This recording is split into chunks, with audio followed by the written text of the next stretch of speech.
नमस्कार, मी अपर्णाज लाईफस्टाईल आणि cooking recipes या माझ्या यूट्यूब चॅनलमध्ये अगदी मनापासून तुमचं स्वागत करते। तुमच्या मनातील सर्व चांगल्या इच्छा स्वामी माऊली पूर्ण करो ही स्वामीचरणी प्रार्थना करते आणि आजच्या व्हिडिओला सुरुवात करते। देवी लक्ष्मीचा निवास नेहमी आपल्या घरात असावा अशी प्रत्येकाचीच इच्छा असते। माता लक्ष्मीचा नेहमी अखंड वरदहस्त घरातील प्रत्येक व्यक्तीवर असावा ही आपली सर्वांची मनोकामना असते। परंतु काही वेळेस काही कारणांमुळे माता लक्ष्मी ही नाराज होते आणि घरातून निघून जाते।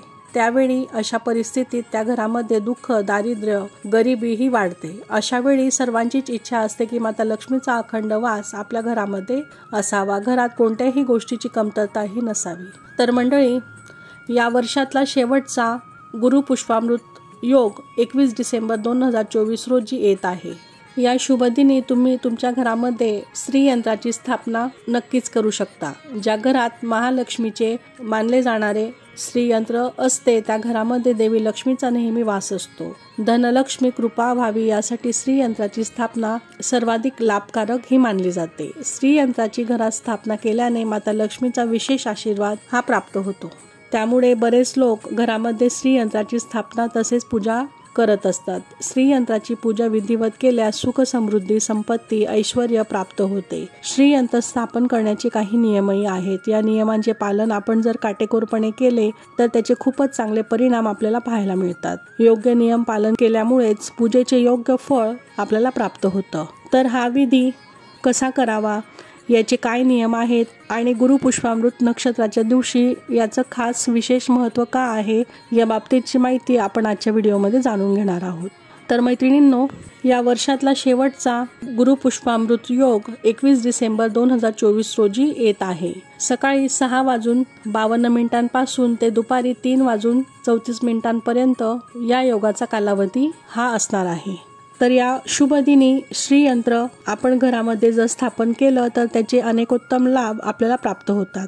तर श्रीयंत्र कसे असावे, तर कोणतेही यंत्र अंक, चिन्ह किंवा आकार कोरून बनवले ते जाते। कोणत्याही प्रकारच्या यंत्राचा पुरेपूर लाभ घेण्यासाठी ते योग्य प्रकारे बनवणे तेवढंच आवश्यक असतं। जर तुम्ही घरामध्ये श्रीयंत्राची स्थापना करणार असाल तर श्रीयंत्र बरोबर आहे की नाही हे नीट आधी आपण तपासून पाहावं। चुकीच्या श्रीयंत्राची पूजा केल्याने कोणतेही लाभ प्राप्त होणार नाहीत। देवी लक्ष्मी या स्वतः धनाची देवी आहेत। त्यांना धन अर्पण न करता निर्मळ भक्ती अर्पण केल्याने ती नक्कीच प्रसन्न होते। तर श्रीयंत्राची घरात स्थापना केल्यानंतर घरात शांतता, सकारात्मकता प्रसारित करण्याची शक्ती देखील त्या श्रीयंत्रामध्ये असते। ती योग्य वा सिद्ध ब्राह्मणांकडून किंवा तंत्रतज्ञांकडून आपण खरेदी करावं। गुरुवारी गुरु पुष्पामृत नक्षत्र ज्या वेळेस येतं त्यावेळेस म्हणजे ज्या गुरु पुष्पामृत योग असेल त्या दिवशी हा विधी आपण करावा। ते अत्यंत शुभ मानलं जातं। या सर्व कार्यास शुभ समजला जाणारा हा गुरु पुष्पामृत योगाचा दिवस हा असतो। या दिवशी श्रीयंत्राची खरेदी आणि स्थापना आपण आपल्या घरामध्ये आवर्जून करावी। त्याचबरोबर सुवर्ण खरेदी ही आपण या दिवशी थोडी का होईना पण करावी, कारण सध्या सोन्याचा भाव पाहता ते थोडं अवघडच झालेलं आहे। त्यामुळे थोडं का होईना पण आपण सुवर्ण खरेदी या दिवशी निश्चितच करावी। तर आपल्या जीवनात यशाच्या प्राप्तीसाठी या योगाच्या दिवशी कोणतेही नवीन कार्याची सुरुवात असेल, जसं की व्यापाराची सुरुवात असेल किंवा हातातील कामे पूर्ण करणे किंवा एखादी काम जर तुमचं बंद पडलेलं असेल तर ते या दिवशी तुम्ही पुन्हा सुरू करू शकता। अशी कामे आपण करू शकतो। त्याचबरोबर या दिवशी देवघरातील वस्तूंचीही खरेदी आपण करू शकतो। तर श्रीयंत्राची देवघरात स्थापना करण्याआधी त्यावर आपण अभिषेक करणं खूपच महत्त्वाचं मानलं जातं। तर तो कसा करावा तेही आपण या व्हिडिओमध्ये पाहणार आहोत। प्रथम थोड्या अक्षता ठेवून हळदी कुंकू व्हावे आणि त्यावर दिवा प्रज्वलित करून घ्यावा। दिव्याची ही पूजा आपण करून घ्यावी। दिव्याला हळदी कुंकू, अक्षता, फूल अर्पण करावं। तर घरामध्ये श्रीयंत्राची स्थापना केल्यावर त्याची नियमित पूजा केल्यास लक्ष्मीची कृपा निश्चितच आपल्याला प्राप्त होते। तर श्रीयंत्राची स्थापना करण्याच्या दिवशी सकाळी लवकर उठावे। सर्वात प्रथम नित्यनेमाची आपली कामं आटपून घ्यावीत।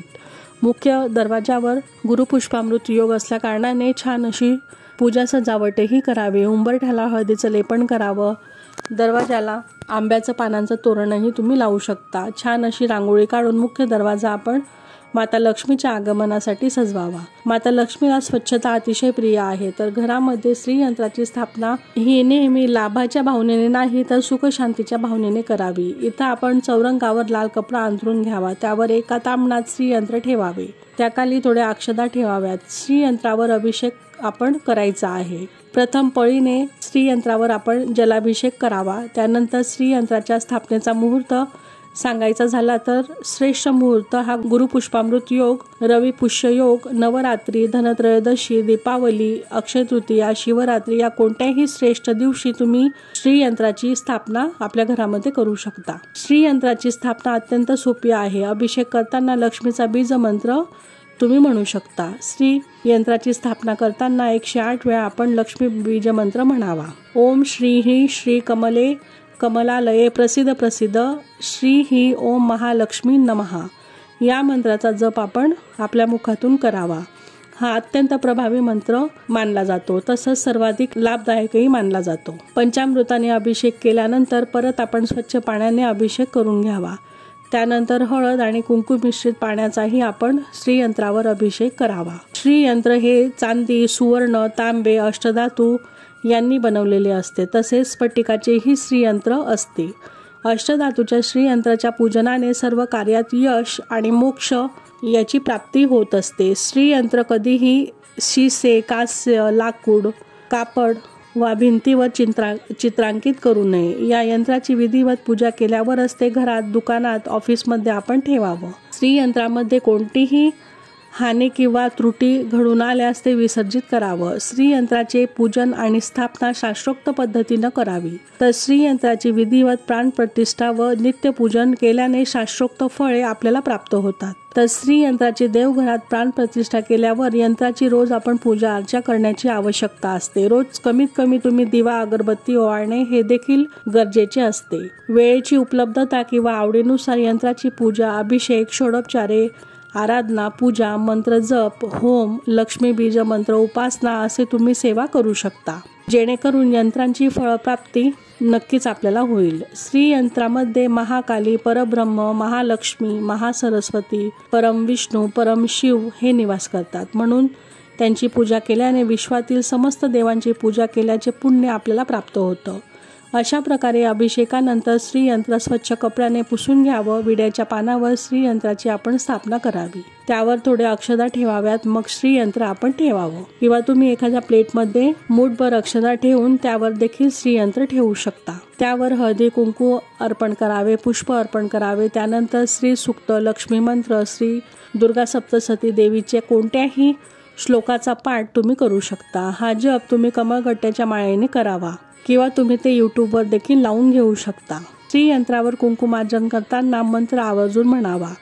ललित सहस्रनाम स्तोत्राचं पठण कुंकुमार्जन करताना आपण करावं. अशा प्रकारे कमळगट्ट्याची माळ श्रीयंत्राभोवती आपण ठेवावी, कारण श्री महालक्ष्मीचे आसन हे कमळ आहे. कमळाची माळ ही कमळाच्या बियांपासून बनलेली असते. त्या कारणाने तुम्ही जर रोज कमळ वाहू शकत असाल, तुमच्याकडे जर ते उपलब्ध असेल तर ते तुम्ही अर्पण करावं, किंवा मग कमळगट्ट्याची माळ आपण ठेवू शकतो.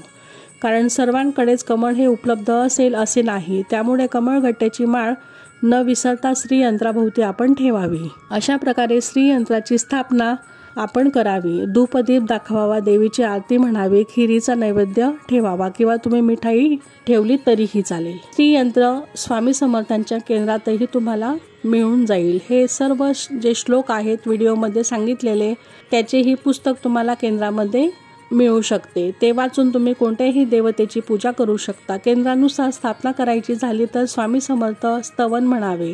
त्यानंतर एक माळ श्री स्वामी समर्थ मंत्र म्हणावा. एक माळ गायत्री मंत्र तुम्ही म्हणू शकता. एकच अथर्व शीर्ष सुद्धा आपण म्हणावे. श्रीयंत्रावर पाण्याने तसंच पंचामृताने अभिषेक करताना न विसरता श्री सूक्त आपण पठण करावं.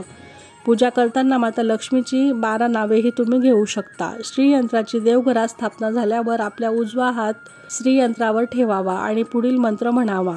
ओम श्री ही श्री कमले कमलालये प्रसिद्ध प्रसिद्ध श्री ही ओम श्री महालक्ष्मी नमः. मंत्र बोलून झाल्यावर देवीला मनोभावे प्रार्थना करावी की तुझी कृपादृष्टी, तुझा आशीर्वाद, तुझे वास्तव्य माझ्या घरामध्ये अखंड राहू दे.